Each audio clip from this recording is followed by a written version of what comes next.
Scriptures by Guru Maharaj Shri K.R. Santhanam. Striving for perennial happiness. It is in the nature of man to strive for happiness, but all the happiness which he can gain by his actions is only of limited duration. The enjoyments of the senses are transient, and the senses themselves are worn out by too much enjoyment. Further, sin generally accompanies these enjoyments and makes men unhappy beyond comparison.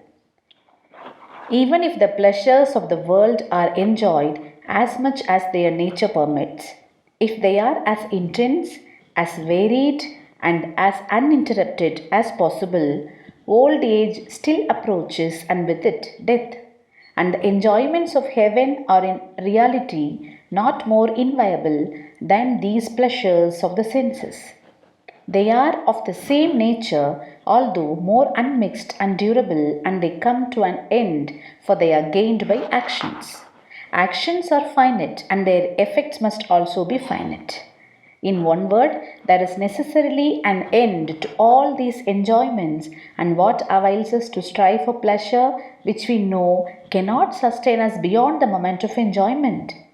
It is therefore the nature of the man to look out for an unchangeable, infinite happiness, Ananta Sukha, which must come from a being in which there is no change, if such a being can be found. It is only from her that man attains an unalterable happiness. And if this were so, this being must become the sole object of all his aspirations and actions. This being is not very far. She resides in our hearts. She is the Sakshi Chaitanya, witness consciousness, who witnesses the activities of our buddhi, intellect. He is the Nirguna Brahman of the Upanishad. True being. True being is that which knows no bounds, neither physical nor intellectual. It is unbounded spiritual being. The nature of approach must befit the nature of the object approached.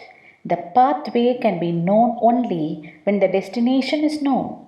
The indivisible, absolute, and conscious nature of the reality signifies that life on earth should be lived according to rigid laws of dispassion towards external existence and active awareness of the self as an unlimited being.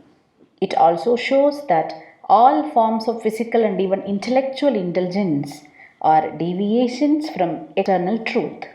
It shows that every desire for objectification of consciousness is suicidal in the real sense. Oh.